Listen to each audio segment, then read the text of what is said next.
Good morning, I'm Bridget from Life from the Ground Up, and this is my look at the week ahead starting the 8th of August through to the 14th of August. So this week starts with the Sagittarian moon. So we're coming into the week with some heightened understanding, some need for adventure, the want to have a little bit of a play. And we still have this Sun trine Jupiter, so there's some buoyant optimism in the air as well. Now later on in the day, we start the Mars square Saturn aspect that is pretty much going to follow us through the whole week. So, we're moving from this understanding through into trusting the process. Jupiter retrograde in the sky is all about us challenging our faith and finding that place where we are comfortable within as well. So, all right.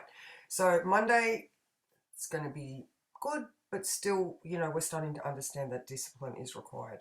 Tuesday, all right, so the moon moves into Capricorn on Tuesday with Mercury in Virgo and the Sun in Leo. This is a perfect time for you to get your paperwork out, all right? So Capricorn is that uh, business stuff. So if you have any contracts, paperwork, any meetings that you need to have with people in authority, accountants. I was saying the other day that, now that Mercury is in Virgo, great time to get all of that cognitive and administrative work done.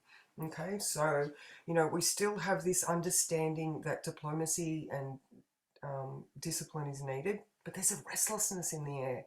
So, like we're all quite, our anxiety is heightened. Uranus in Taurus is just, and even Mars in Taurus is just making us feel that little bit pricklier than we would normally feel. Um, the Sun is still trine Chiron all week. So there is also this overall understanding that healing is happening. So even if we're in prickly situations, there's a bigger, greater purpose for this. Okay, Wednesday the 10th, we have the moon conjunct Pluto in Capricorn, and that moon is opposing Venus. So if we are going into situations where we're feeling like we're a little bit not in a prime position to be cared about, all right, so there's a whole you're doing this and that's hurting me type feeling. So with the Venus opposition Pluto, it's also like someone is stirring the pot. So is this deliberate action by someone else? Like, is it a corporate saying you can't do that even though that's the best option for you at home? Or there's some things. So just be careful. The Sun opposition Saturn is also saying that there is steady accomplishment. Mercury in Virgo is saying watch your words, okay? So, the volatility that is in the air on Wednesday requires some thought from you about the future ramifications of your potentially harsh words. I hope that gets through. At 8 o'clock that night on Wednesday night, that's exactly when the moon is conjunct Pluto. So, maybe just watch your words a little bit because it could just be someone else poking the bear. All right. So Thursday, the moon moves into Aquarius. So again, with the rebel rousing this week, I love it. People are shaking their bars and chains and wanting freedom. So we still have the moon Pluto conjunction on Thursday. However, Pluto's in Capricorn and the moon is now in Aquarius. So even more need for emotional freedom. Okay, so you may have had a situation where your defiance has actually got you what you wanted.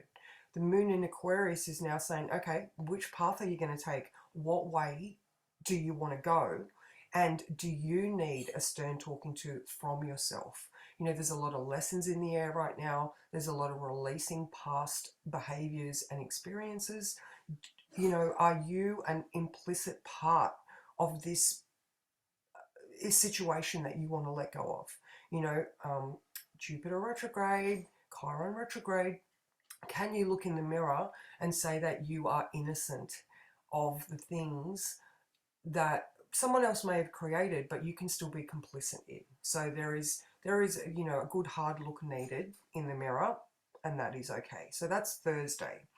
All right, Friday, yay, we have a full moon, and then shortly afterwards we have Venus going into Leo. Beyonce all over the shop. All right, Queen Bee is also a Virgo. So, you know, there's this aspect of shine bright, but be sensible, be smart, be, you know, like she has created her queendom. She has worked hard and got there methodically.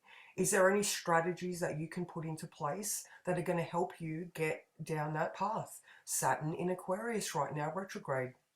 You know, where is discipline required for you to achieve the dreams and visions that you are now expressing better? Okay, so again, with the choose your words carefully, but I think that's just this whole month.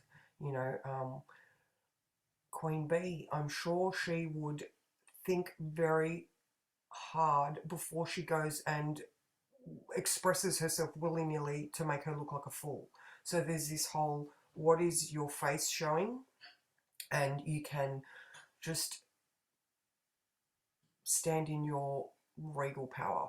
Whatever, don't, just try to keep the emotions in check. All right, so there's still this Venus opposition Pluto, the volatility is still there, and you want to look like the smart one in this. All right, Saturday we have the moon moving into Pisces, and for those people that like angel numbers, it moves in at 4:44. So Miss Brooke, there you go, this is your moon. So it's interesting with the moon in Pisces and all of this other stuff that we might want to escape. All right, do you like what you see in the mirror? And when you're having those feelings, what's the first thing that you're going towards? Are you going towards the want of a drink for escapism, to not be in this situation that you can release a lot of stuff from? Or are you diving in there with understanding and collective consciousness and just seeing the big picture? Are you swimming in the sea, or are you dog paddling frantically to try and get out of the water, when really you are quite safe to be experiencing this whole scenario? It is part of the process of change and letting go. All right, now Sunday we still have the moon in Pisces. However, I believe that there is a broader picture. The vision goes out a little bit, and it's like you can see the chessboard. Okay, and now you can actually, don't worry about the rules. You just need to move the pieces into the positions that you want them. It's a very spiritually strategic day, if I could say that. So get your prep ready for the week. Be, you know, grasp a hold of that logical Mercury. It's, you know, it's opposing the moon right now. So we might want to overfeel the situation. I think you can just come back and, again, with the logic. All right, so this week, you know, we've got some amazing energy to get stuff done. We've got some transformative stuff to make ourselves shine that little bit brighter with Allah, Venus in Leo, yay. And some really deep understanding coming from this. There's a lot of stuff in the sky right now which is like literally shaking your bars. Are these bars just internal, or are they situations or people that are imparting restrictions on you? This week is the one to use your words to challenge limitations, and again with the be sensible, be calm, don't be seen as an irrational person. You have it in you, and the discipline is there, and the universe has got your back. So that's my wrap up for the week. If you would like to come and join me during the week, I'm going to trial 8:30 on my Lifetime to Level Up group. So that's Monday through Saturday. So please come and join me, and thank you for watching my week ahead.